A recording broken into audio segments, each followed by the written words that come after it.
Why did you decide you wanted a second term? Well, there are a lot of things which need to be accomplished within Georgetown County. Yeah. And I just want to, make sure those things are completed.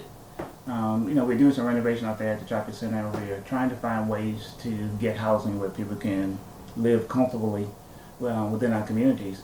And obviously, there's always the infrastructure that we're trying to work with fire protection, throughout our communities and everything. So I wanted to make sure those things are brought to a conclusion, and I wanted to be a part of that to assist with the county's growth. So in the next 4 years, what are some of the main projects you would like to tackle?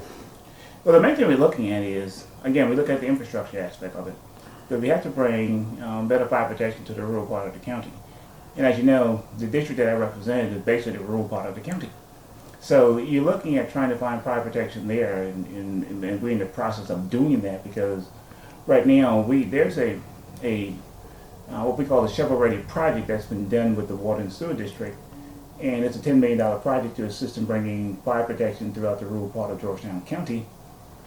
So the county has allocated $2 million towards that particular project. So fire protection is one of the main things we're looking at. Now we have employers coming to us wanting to locate within Georgetown County, and one of the first questions they ask is, where are our employees going to stay? So it poses the question to us, and let us know if we need to do something to accommodate the employers in order to bring better paying jobs to Georgetown County. So you're talking about workforce housing, affordable housing. You have the education department here. They're trying to get teachers to come in. But now they bring teachers to Georgetown who live in the Horry County or Charleston County, Mount Pleasant, somewhere along those lines. So we have to find housing where they can actually afford to live in. So you're looking at affordable housing. You're looking at better fire protection throughout the county. And the other thing you're looking at is the completion of the broadband, which, is coming to the rural areas. We have broadband, when you're looking at the pandemic which has occurred, and you look at what had occurred during that time period, it put the rural areas in really some dire straits. You have students trying to go to the parking lots to get their homework and those type of things, which was kind of crazy because, all the time I pass by the schools, I don't see anybody sitting in those parking lots with a van, trying to get onto a hotspot. Mm-hmm. So broadband is one of the things also, and we have worked towards that. We have HTC servicing those particular areas, and they're practically completed. So by the end of the year, we're hoping that broadband will be available to practically everyone in the western part of the county. Now, going back to the fire protection, are you talking about more fire stations? Because we hear a lot of people say we need more fire hydrants, right, especially in the rural areas. So is it a combination of both? It's more than fire hydrants. And really, when you look at it, what has transpired, there's some water lines which runs through the rural areas. But what transpired when the water lines were put in, the lines were too small to support the fire hydrants because the line is too small to sustain the pressure which a fire hydrant requires. Mm-hmm. So the project that is on board now with Georgetown County Water and Sewer District along with Brownsbury and the county is to try to find ways of increasing those lines so that we can get better fire protection to fire hydrants. Because when fire trucks come to different areas and they think it's a hydrant, it's really not a hydrant. They have nothing to connect it to, so they have to go back and fill the trucks up and then come back to the residence. And as you may know, that by the time they get back to the residence, the house is gone. So, right. So yes, we talk about putting in more fire hydrants. But where in the county do you see, the affordable housing going? Well, the rural part has a lot of vacant space out there, but the affordable housing that was proposed at one point was at the intersection of 51 and Waitsfield Road. Mm-hmm. When you look at it, it's not that far from the stores within the city. It seemed to be a pretty decent spot. It was like a mile. It was going to be a mile and a half from the entrance gate. Right. So in that particular area, even across the street on 701, if there's some space across there near the YMCA in that particular area on 51, that may be a good location to try to get some housing there also because you have the space. Why do you think the Wedgefield proposal became such a controversy? That's a good question, Scott. I'm really glad you asked that one. My thing has always been people need to learn to live together. We have to find ways of diversifying our communities. Everyone needs somewhere to live. And this thing about putting houses there where a police officer can live, where teachers can live, nurses can live, is going to drive our property value down. It's ridiculous to me. Mm-hmm. you're looking at having an area that everybody's going to be secured, keep the area clean and everything else. I don't see what that's going to do, and I have not found any statistics which state that that would drive your property values down. And the other thing they're talking about is going to have an increase in traffic. Have they forgotten that a hospital was going to go there? There wasn't a big cry about traffic during that particular time period, and I'm pretty sure that hospital would have generated more 24-hour traffic with emergency vehicles coming in and out all the time at a main hospital than that proposed complex. So I don't know what the big controversy was, and it was getting kind of offhand at one point. But, Georgetown County has been a county whose citizens believe in living together and working together, and we don't want to. We don't want to change that. We've been able to assist and help each other, and that's what we're trying to do. We want to continue assisting and helping each other. Now that caused a little bit of problem for you. You voted the first time, and then found out that maybe you shouldn't have. And the Ethics Commission, I guess in February, said, okay, maybe you shouldn't have done that, and you got a little fine or something. Right. But did you know when you voted the first time you shouldn't have voted? Or, what was that all about? Well, really what happened was when I saw it there, I had a discussion with the attorney. And the attorney said, well, I don't see any conflict because there's no gain or anything you're receiving from that or your family's receiving from it. But normally the Ethics Commission, the ethics rule generally pertains to whether any gain is being acquired by the person that's being affiliated with it. There's no gain being acquired by myself, my family, or anyone else. And so with that being in mind, I said, well, okay. And I looked at the rules myself also, and I didn't see anything which said that it was a conflict for me. And after the second reading, I just picked up the phone and called the Ethics Commission. I said, okay, let me call the Ethics Commission myself and find out what's going on.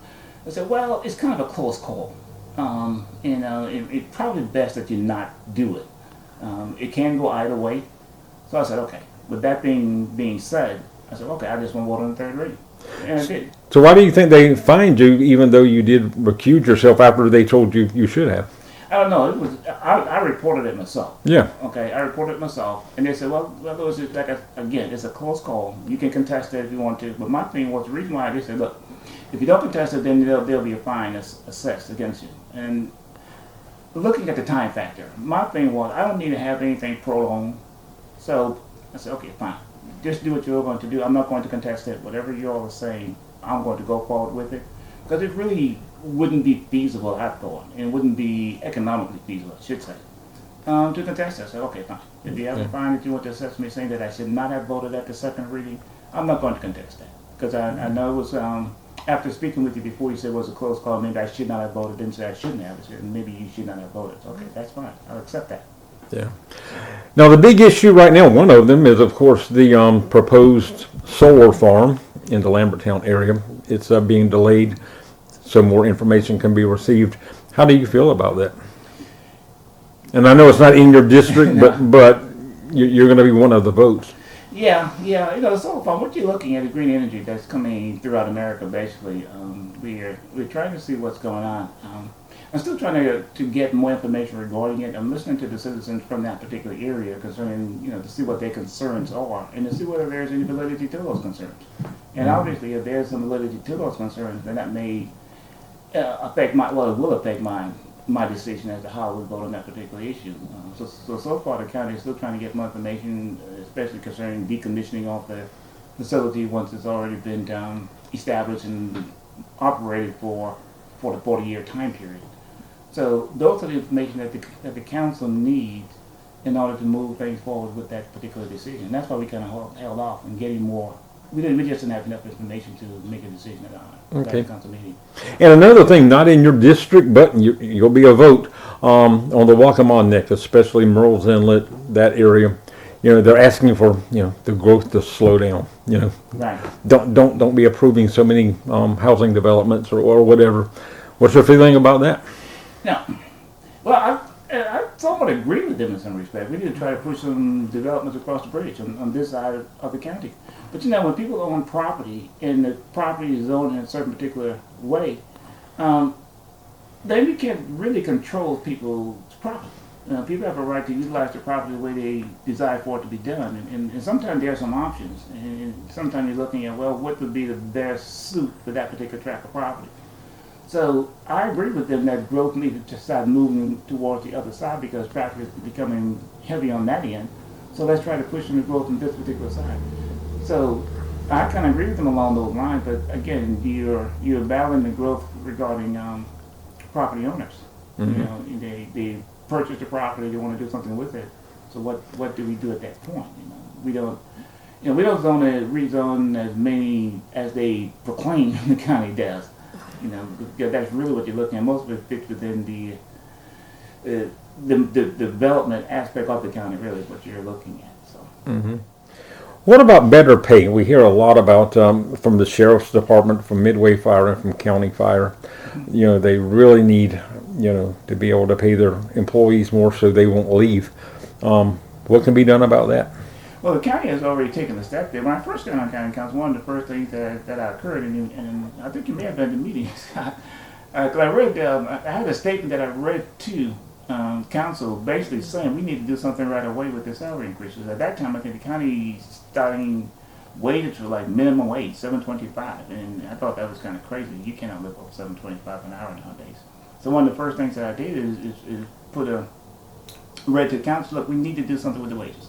And county has done that. County wages have jumped from the $7.25 to $11 an hour, minimum wage at this particular time. And what we have done also, we've given salary increases in this year's budget for those particular personnel. So we're looking at trying to find ways to improve those scenarios with their public servants. Do you think, as you talk about the new budget that starts in July of 23, that maybe there'll be even more increases? That's what we're looking towards. Now the thing that we're running into, we have to find a tax base. Okay, and like I alluded to earlier, we're trying to get employers here who are able to pay higher wages. The employers are saying we don't have housing. Now housing brings in tax dollars. And so if you have more tax dollars coming to the county, then you can better distribute it to the employees within the county. So we got to find there has to be somewhere to bring the funding in to substantiate the pay that's being done. So obviously we can't give them what we don't have. Right. So we can bring those fundings in, then we can move forward. Anyway, so anything else you want to say? I mean, Yeah, one thing I do want to say, if you allow me to. oh yeah, whatever. What I was looking at and some of the things that's been coming out, we try to maintain some type of integrity, and sometimes you have to do an educational moment. So I took some notes as to some of the things that's been going through, and really what I wanted to do is to basically talk about and how county representatives should have some type of integrity. If you want to serve the citizens of Georgetown County, you must have some kind of integrity amongst yourself. And you don't just throw things out just to win an election. You try to do things that are fair and appropriate for the residents of Georgetown County. Now, so what I want to do at this particular point, Scott, is just, I want to talk about the facts, really. And I'm going to call it more of an educational moment. Because there are some things which came up concerning county fire protection, and we talked about that. And what I want to say is that, do you know that Georgetown County Water and Sewer District, along with the rural water and Brownsbury Water, provides water service to practically all of the northwestern areas of the county? Okay, now you do, because those are the water providers. Did you know that most of the water lines in those areas are insufficient to support fire hydrants? Well, now you know. Did you know that Georgetown County Water and Sewer District has designed a shovel-ready $10 million plan to assist with providing better fire protection for this area of the county? Now you know. Did you know that Georgetown County, with my assistance, has allocated $2 million toward this project? Okay, now you know that too. Did you know that Georgetown County has an apprenticeship program to assist with training and hiring firemen and EMS workers? As a matter of fact, there was a graduation not a graduation, there's an appreciation ceremony done on yesterday. Did you know that the county included a raise in its budget, including merit increases for law enforcement to retain officers? Did you know that the county included did you know the sheriff department presently has funded vacant positions? Did you know that the county held an award ceremony yesterday in recognition and appreciation of its firemen and EMS workers? So the county is doing some things to retain its workers and show its appreciation to its workers. You probably already know this, but if you haven't ridden out of your private community, then do you know that both county and state roads are consistently being paved throughout the county? All you got to do, again, like I said earlier, just ride on the road. You'll see that coming. Sometimes you have to come out of your private domains and notice some of the things that are happening within the county. Did you know that for law enforcement to provide protection to your home, you must first have a home? You're talking about providing, we don't have sufficient law enforcement to protect our homes, but then you won't allow homes to be there. So you got to get homes built in order to have that protection, and that really alludes back to the Webster project in some respect. Did you know that most parts of District 7 does not have viable access to the internet? Well, again, you have to come out of your private surroundings to understand that, but now we are getting that done through broadband. So what you're looking at, Scott, and you asked me earlier what are some of the top priorities here. You're looking at affordable workforce housing, you're looking at better fire protection, you're looking at broadband, better and more infrastructure, and you're looking at business recruitment with higher paying salaries. And when we talk about integrity, my opponent, he just passed out some flyers around, throughout my community.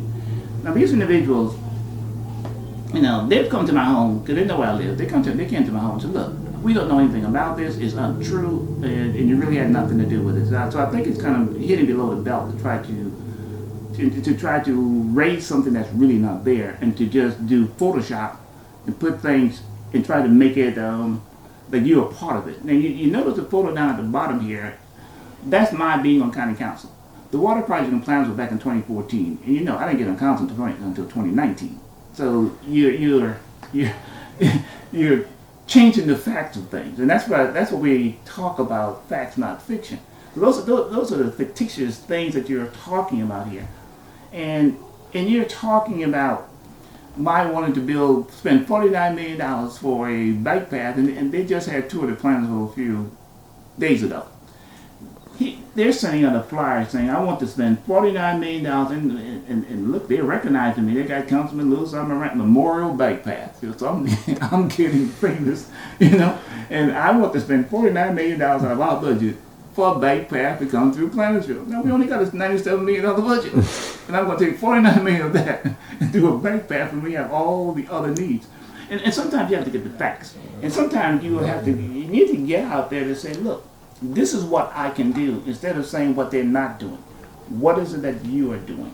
And since my term on council, I think we have made great strides. We have great employees. We have professional employees there who really work hard for the county and try to move the county forward. And we're really proud of them. They've done a tremendous job for our county, and we want to continue that road. So, in essence, I think we need a county servant who knows what needs to be done, who has the ability to plan, has the ability to work with others, and try to get things accomplished. We don't need someone to come on council who's just going to sit around and complain about things and have no plan for making it better. So we have to find ways of working together and making things better. Georgetown County has always done that. I think Georgetown County will continue to do that, and we have to learn to live together in our community to make it better for everyone, not just for a few. We have to do it for everyone. And that's what we're here for. And that's what I intend to do by having another term of council, to make sure we all can work, live together in peace and harmony.